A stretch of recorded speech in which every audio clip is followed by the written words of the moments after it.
Livro Daniel, o destino do governo humano.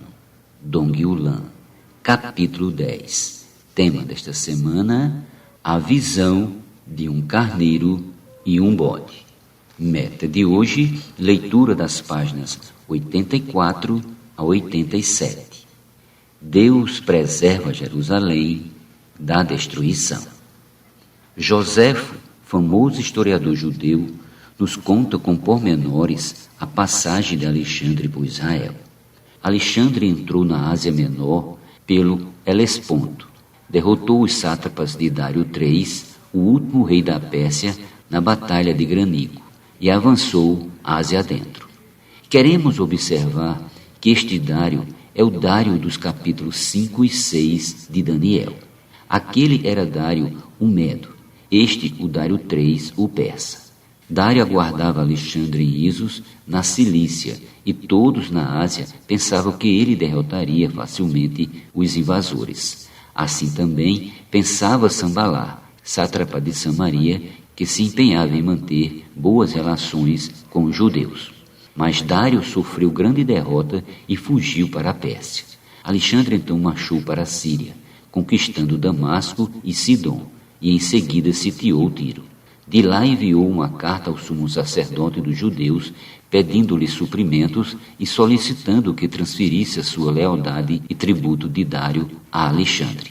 O sumo sacerdote respondeu que havia prometido a Dário que não iria empunhar armas contra ele e que manteria seu juramento enquanto Dário vivesse. Alexandre ficou furioso e prometeu marchar contra o sumo sacerdote judeu logo que tomasse Tiro. Quando Sambalá ouviu que Dário tinha sido derrotado, decidiu juntar-se a Alexandre com 8.000 samaritanos. A calorosa acolhida dada a Sambalá por Alexandre encorajou a pedir permissão para dividir os judeus mediante a edificação de um templo em Samaria, e a permissão lhe foi dada. O novo templo foi edificado e Manassés, seu genro, foi feito sumo sacerdote. Mas antes que o templo fosse concluído, Sambalá morreu. Entre mentes, Alexandre tinha acabado de conquistar Tiro, após um cerco de 7 meses. 2 meses depois, tomou também a cidade de Gaza. Então apressou-se e ia a Jerusalém. Quando Jaduá, o sumo sacerdote, ouviu que Alexandre vinha, ficou aterrorizado e ordenou ao povo que se juntasse a ele em sacrifício e oração a Deus, pois a situação era grave. Eles já haviam sofrido muito nas mãos dos babilônios, quando estes tomaram Jerusalém. Os babilônios mataram homens, mulheres e crianças, sem piedade nenhuma. Levaram todos os utensílios e os tesouros da casa do Senhor. Queimaram o templo e todos os palácios de Jerusalém, destruíram todos os seus preciosos objetos e derrubaram os muros da cidade. Os que escaparam da espada foram levados para a Babilônia, onde se tornaram servos. Portanto, ante a ameaça de nova invasão, desta vez por Alexandre, temeram muito e por isso oraram ao Senhor. O Senhor então apareceu ao sumo sacerdote em sonho, dizendo-lhe que se animasse e ornamentasse a cidade com grinaldas. O povo deveria vestir-se de branco e os sacerdotes de vestes sacerdotais. Deveriam abrir os portões e sair da cidade marchando para encontrar-se com os macedônios, pois de modo algum sofreriam dano. O sumo sacerdote Jaduá acordou regozijante e anunciou a revelação a todos. Quando soube que Alexandre já estava longe da cidade, saiu em procissão com os sacerdotes e o povo. Alexandre viu a procissão vindo em sua direção.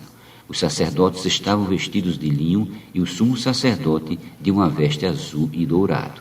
Este trazia na cabeça a mitra com a lâmina de ouro na qual estava gravada: Santidade ao Senhor. Aproximando-se só, Alexandre prostou-se diante do nome do Senhor e saudou o sumo sacerdote. Os judeus, então, deram as boas-vindas a Alexandre e o cercaram. Seus oficiais se perguntavam se ele tinha enlouquecido subitamente. Um deles, de nome Parmênio, se aproximou de Alexandre e exigiu explicações. Alexandre respondeu: quando eu estava em Dium, na Macedônia, considerando como poderia tornar-se senhor da Ásia, vi esta mesma pessoa enquanto dormia, vestida exatamente como ele está agora. Ele me instou em não demorar-me a atravessar com confiança e conquistar os persas. Alexandre foi acompanhado até Jerusalém pelos sumos sacerdotes e seus auxiliares. Foi até o templo onde sacrificou a Deus segundo as instruções do sumo sacerdote.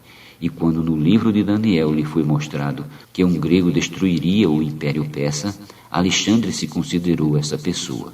Deve ter ficado muito surpreso ao saber que 200 anos antes já havia sido profetizado a seu respeito como sendo o chifre notável do bode. Então ofereceu aos judeus o que quer que desejassem. O sumo sacerdote pediu que fosse permitido aos judeus observar as suas leis e que se lhes desobrigasse do tributo a cada 7 anos, ao que atendeu Alexandre. Pediram ainda que fosse permitido aos judeus em Babilônia e Média que observasse as suas próprias leis, com o que também concordou Alexandre. Finalmente, disse ao povo que se qualquer um deles quisesse alistar-se no seu exército, ele lhes permitiria continuar nos seus costumes, e muitos se juntaram ao seu exército. Alexandre então foi embora de Jerusalém. Os samaritanos de Siquém, que ficava ao lado do monte Gerizim e era habitada por judeus apóstatas, viram como Alexandre havia honrado os judeus. Então também se proclamaram judeus e convidaram Alexandre a visitar o templo deles e pediram que também lhes concedesse a isenção de tributo a cada 7 anos. Alexandre prometeu considerar o pedido no futuro e levou soldados samaritanos consigo para o Egito. Alexandre morreu 9 anos depois, em 323 a.C., e o seu império foi dividido entre os generais, como veremos nos versículos a seguir. Por causa da visão de Daniel neste capítulo, Jerusalém foi preservada e não sofreu danos.